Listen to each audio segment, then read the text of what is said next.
لیکن منگول جیلمی صاحب کی فہم و فراست کچھ اور ہی کہتی ہے ماشاءاللہ جی، رانکو عربی میں پڑھ کے لو تو پھر کوئی ٹینشن نہیں، کوئی بزرگ اگر کوئی کرامت دکھا دے تو ٹینشن ہے ماشاءاللہ۔ یہ 90% وہی وہابیہ کے گھٹیا عقائد کی ترویج ہے۔ اس لیے حضرت کبھی جی زبیر علی زئی صاحب کہتے ہیں، غلام مصطفیٰ ظہیر امن پوری صاحب کہتے ہیں، ڈاکٹر ذاکر نائک کہتے ہیں، یہ ہے وہ ہے مفتی صاحب، سارے کے سارے ناصر الدین البانی کہتے ہیں، جتنے وہابیوں کے، پھر ابن عبد الوہاب نجدی تک، اس کو بھی یہ حضرت نے مجدد کہا ہوا ہے ماشاءاللہ۔ اعوذ باللہ من الشیطان الرجیم، بسم اللہ الرحمن الرحیم، اللہم صلی علی محمد وآل محمد وعجل فرج آل محمد ولا دعم۔ تمام مومنین کو یا علی مدد، والسلام علیکم ورحمۃ اللہ وبرکاتہ۔ سامعین، جیسا کہ ویڈیو ٹائٹل آپ سب دیکھ چکے ہیں، مرزا منگول جیلمی جس کی عادت بن چکی ہے کبھی گستاخی توحید، کبھی گستاخی رسالت، کبھی اہل البیت، کبھی اولیاء، ان سب معاملات میں اس بندے کا ایک عجیب سا سارا کا سارا سسٹم رہا ہے، اور بہت ہی گستاخانہ قسم کی اس بندے کی اسٹریٹجی رہی ہے۔ پے در پہ ہم اس کے ترتیب پہ ویڈیوز بناتے آ رہے ہیں الحمدللہ، اور اس کا اصلی چہرہ دنیا کو دکھا رہے ہیں۔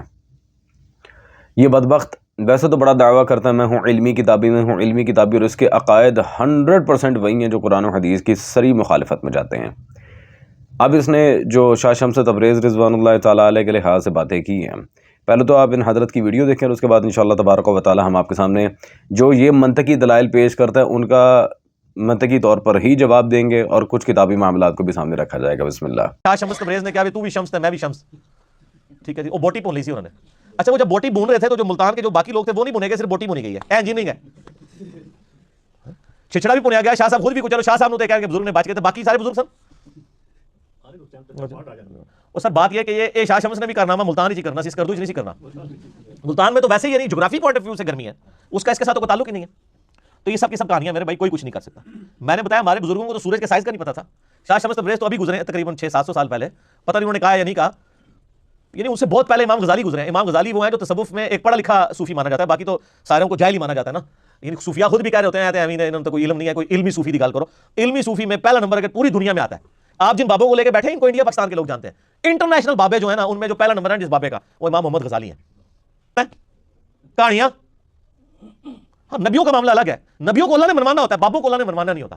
نبیوں کو ایسے معجزات دیے جاتے ہیں تاکہ مخلوق ان کی طرف مائل ہو، وہ ایک معاملہ بالکل الگ ہے۔ لا حول ولا قوت الا باللہ۔ سامعین گرامی قدر، ڈیفینیٹلی آپ لوگوں نے دیکھ لی ہوگا کہ منگول جیلمی کس قدر بدبخت انسان ہے۔ جی، بابوں کو اللہ نے نہیں منوانا، انبیاء کو منوانا ہے، انبیاء کے معجزات ہیں۔ اچھا ایک منٹ یہاں پہ ذرا رکیں، یہاں پہ ایک پوائنٹ میں بھی آپ کے سامنے لے کے آنا چاہ رہا ہوں۔ اللہ نے انبیاء کو منوانا تھا یا انبیاء نے توحید کو منوانا تھا؟ یہ تو پورا کا پورا حضرت سسٹم میں اٹھا کر گئے ہیں بھائی، انبیاء توحید منوانے آئے تھے یا اللہ نے انبیاء کو منوانے کے لیے انہیں نیچے بھیجا تھا؟ پہلے توحید تھی، پھر رسالت انبیاء آئی۔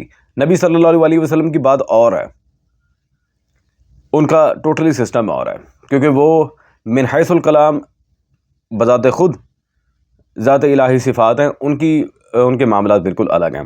بقیہ جو انبیاء ہیں ان کی اگر ہم بات کریں تو پھر ان کو جو معجزات ملے، جو دیگر معاملات، جناب عیسیٰ سلام اللہ علیہ، جناب موسیٰ سلام اللہ علیہ کو، اور بالخصوص یہ حضرت نے جو کہا کہ جی شاہ شمس تبریز رضوان اللہ تعالیٰ علیہ نے اگر وہ جی سورج کو سوا نیزے پہ بلا کر بوٹی بھون لی تھی تو باقی ملتان کے لوگ کیوں نہیں بھونے گئے؟ اچھا واہ جی واہ ماشاء اللہ۔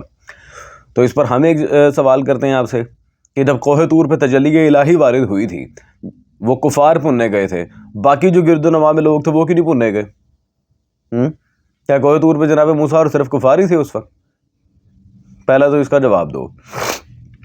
دوسری بات سامعین گرامی قدر، اس طرح کے بہت سے ایسے معاملات ہیں جس میں معجزہ اگر ایک جگہ ہوا ہے تو باقی لوگوں کو چاہے اس کی کوئی بھنک نہ لگ رہی ہو، لیکن فاعل و مفعول دونوں اس چیز میں باقاعدہ طور پہ اس انسیڈنٹ کو یا پھر اس میریکل کو دیکھتے ہوئے وہاں پہ گواہ کے طور پہ موجود ہوتے ہیں۔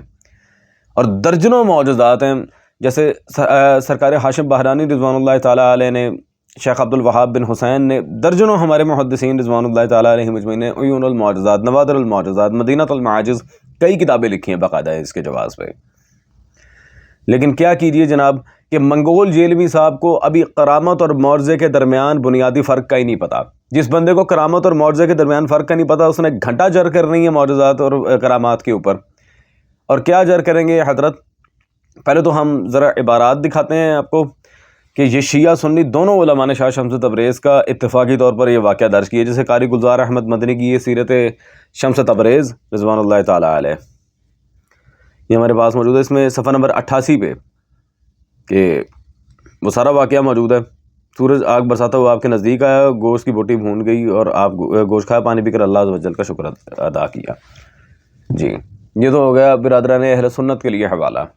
اب اگر سامعین گرامی قدر اسی طرح کوئی شیعہ حوالہ چاہ رہا ہے تو یہ الحمدللہ کنز الانصاب، یہ گلزار شمس تبریز میرے پاس موجود ہے اس وقت. صفحہ نمبر 333 پر تاریخ گلزار شمس تبریز المعروف کنز الانصاب میں واضح طور پہ یہاں موجود ہے. جناب شاہ شمس تبریز رضوان اللہ تعالیٰ علیہ نے جو مردہ زندہ کیا اور آفتاب کو بیک نیزہ اتارا، کوئی تعجب نہیں. یہ الحمدللہ آپ واضح دیکھ سکتے ہیں سامعین گرامی قدر. اب مجھے یہ سمجھ نہیں آ رہی کہ یہ منگول جیلمی صاحب کا مسئلہ کیا ہے. شیعہ سنی دونوں علماء باقاعدہ اس واقعہ کی تائید میں صاحب قلم رہے ہیں، لیکن منگول جیلمی صاحب کی فہم و فراست کچھ اور ہی کہتی ہے. ماشاءاللہ جی ران کو عربی میں پٹ کہہ لو تو پھر کوئی ٹینشن نہیں. کوئی بزرگ اگر کوئی کرامت دکھا دے تو ٹینشن ہے ماشاءاللہ. یہ 90% وہی وہابیہ کے گھٹیا عقائد کی ترویج ہے. اس لیے حضرت کبھی جی زبیر علی زئی صاحب کہتے ہیں، غلام مصطفیٰ ظہیر امن پوری صاحب کہتے ہیں، ڈاکٹر ذاکر نائک کہتے ہیں، یہ ہے وہ ہے، مفتی سارے کے سارے ناصر الدین البانی کہتے ہیں، جتنے وہابیوں کے، پھر ابن عبد الوہاب نجدی تک اس کو بھی یہ حضرت نے مجدد کہا ہوا ہے ماشاءاللہ.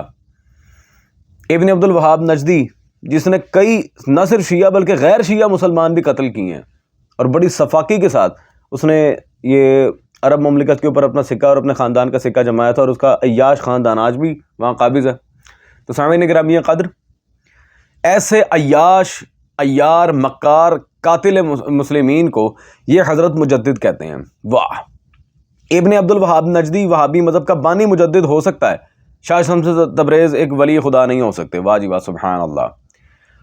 اور پھر میں اسی بندے کے لاجک پہ سے ایک سوال کرتا ہوں کہ چلو بفرض محال کے انبیاء سلام اللہ تعالیٰ علیہ مجمعین کو اللہ نے پروٹوکول دیا ہے، بالکل دیا ہے، حجت خدا ہے بالکل. انبیاء ائمہ ان کا سب کا کرائٹیریا الگ ہے. بابوں کو اللہ نے نہیں منوانا. اچھا کیسے اور خوب صحیح. تو پھر مجھے منگول جیلمی صاحب آپ ایک بات بتائیں، آپ کو ان انبیاء کے بارے میں کس نے بتایا؟ انبیاء کو اللہ نے منوانا ہے، بابوں کو اللہ نے نہیں منوانا، تو ان انبیاء تک پہنچنے کا وسیلہ کیا رہا؟ ان انبیاء کا تعارف کس نے کروایا؟ بابوں نے. تو پھر بخاری کو بھی چھوڑو، مسلم کو بھی چھوڑو، دیگر اپنے جو محدثین ہیں ان کو بھی چھوڑو، وہ بھی تو بابے ہیں نا، وہ کون سے نبی ہیں؟ انہیں بھی فارغ کراؤ. ساتھ ہی بونگی آ جائے گی، ہم ان بابوں کو مانتے ہیں جو کتابوں کو مانتے ہیں. اچھا کون سی کتابوں کو مانتے ہیں؟ کیا زبیر علی زئی فتاوی رضویہ کو مانتا ہے؟ مانتا تھا. مفتی اسحاق فتاوی دارالعلوم دیوبند کو مانتا تھا. کتابیں تو وہ بھی ہیں. پھر وہ صرف اپنے سیکرٹ قسم کے اور ماشاءاللہ سائڈ بائی سائڈ بابوں کو مانتے تھے. اس طرح اگر میں یہ ڈسکریمنیشنز گنانے پہ ہوں تو پھر ایک لمبا لیکچر ریکارڈ ہو جائے گا. اگر صرف کتابوں کا معاملہ ہے تو ہزاروں لاکھوں کتابیں مکتبہ اسلام میں اب تک آ چکی ہیں. کیا وہ ساری کتابوں کے اوپر ایمان رکھتے تھے؟ نہیں، بالکل نہیں. وہ ہم ان بابوں کو مانتے ہیں جو کتابوں کو مانتے ہیں. تو ہر بابے نے اپنی الگ کتاب ڈرائیو کی ہوئی ہے. ہم الحمدللہ شیعان علی صلوات اللہ علیہ، ہم وہ طبقہ ہیں جن کا پورا سلسلہ سند اہل البیت صلوات اللہ علیہ مجمعین تک موجود ہے الحمدللہ. اور یہ جو اکثر کہا جاتا ہے شمس تبریز رضوان اللہ علیہ صوفی تھے، نہیں، وہ صوفی نہیں تھے، وہ الحمدللہ ایک ولی کامل اور فقیر سے دریا اہل البیت صلوات اللہ علیہ مجمعین کے، اور حسبی نسبی سید تھے، اولاد رسول تھے صلی اللہ علیہ وسلم. تصوف سے ان کا کوئی تعلق نہیں تھا.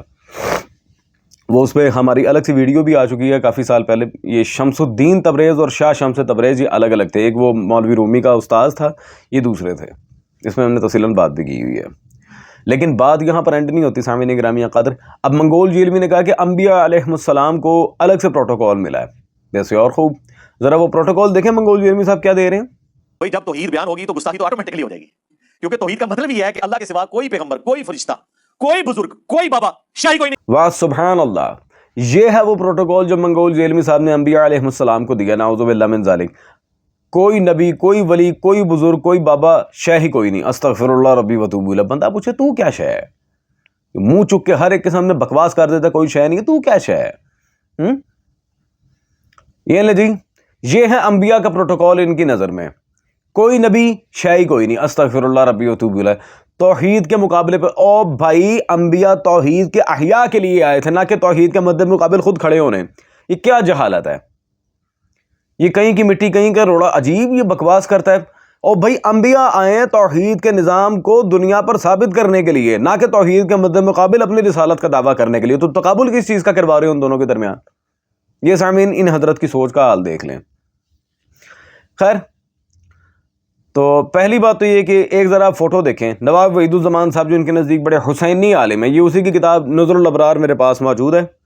ہاں جی، جن کی تعریفیں کرتی ہوں انہی کے حوالے دیں گے. صفحہ نمبر 6 پر واضح عبارت موجود ہے، کرامات الاولیاء حق، اولیاء کی کرامات برحق ہیں. الحمدللہ شاہ شمس تبریز کی تاڑے کرو گل ثابت ہو گئی. الحمدللہ ثم الحمدللہ، یہ بات بھی واضح ہے. دوسرا سامعین گرامی قدر، اس بندے نے غزالی کا بھی اپنی ویڈیو میں ذکر کیا. غزالی گھنٹے سے ہمیں کوئی فرق نہیں پڑتا، غزالی پہ لعنت بے شمار. غزالی تو انتہائی گھٹیا عقیدے کا بندہ تھا، اور اس پر قاضی ایاز نے بھی کفر کا فتویٰ لگایا ہے الشفا اپنی کتاب میں. ہمیں اس سے کوئی غرض نہیں ہے. لیکن منگول جیلمی صاحب کے ایک بابا جی ہیں، ڈاکٹر اسرار علیہ لعن والعذاب ناصبی، گستاخ مولا علی. ان حضرت کی یہ کتاب میرے ہاتھ میں اس وقت موجود ہے جی. سابقہ اور موجودہ مسلمان امتوں کا ماضی، حال اور مستقبل، اور مسلمان پاکستان کی خصوصی ذمہ داری. مکتبہ خدام القرآن لاہور سے چھپی، ان کے اپنے ادارے سے، میں نے گھر نہیں بنائی. صفحہ نمبر 50 پہ سامعین گرامی قدر ذرا دل دہلا دینے والی بات ہے، آپ ذرا نوٹ کیجئے گا. جس طرح اپنے دور میں امام غزالی ابن تیمیہ نے کیا تھا، لہٰذا وہ دور حاضر میں حفاظت و مدافعت دین کے اصل تقاضوں کو بھی صحیح طور پر پورا کرنے سے قاصر ہیں. الحمدللہ کہ آج کے دور میں جس طرح مسلمان اپنے دور میں یہ سارے معاملات ٹھیک نہیں کر سکتے، وہ امام غزالی اور امام ابن تیمیہ کی مثالیں دے رہے ہیں جی. انہوں نے بڑا کام کیا تھا، ٹھیک ہے جی. جیسے انہوں نے کیا تھا آج کوئی ایسا نہیں کر پا رہا. آج سارے قاصر ہیں. سبحان اللہ، واہ جی واہ. یہ ڈاکٹر اسرار صاحب کا ماشاءاللہ یہاں بیان ہے. منگول جیلمی صاحب، آپ جن کے بارے میں کہہ رہے ہیں، انہیں تو سورج کے سائز کا نہیں پتا تھا، انہیں تو سورج کی زمین سے دوری کا نہیں پتا تھا، انہیں سائنٹیفک ایکویشنز کا نہیں پتا تھا. انہی بابوں کی مثالیں دے کے آج ڈاکٹر اسرار صاحب پاکستان کے مسلمانوں کو کہہ رہے ہیں دیکھو جو وہ کتنے کمال بابے سے، تسی تو کچھ کر دے ہی نہیں. واہ سبحان اللہ، کیا اسٹریٹجی ہے. ایک گالیاں دیتا ہے، دوسرا تعریفیں کر رہا ہے. تو منگول جیلمی صاحب، آپ ڈاکٹر اسرار پہ کیا فتویٰ لگاؤ گے؟ ذرا میں نے سوچ کے دسے آج. ہاں کہانی.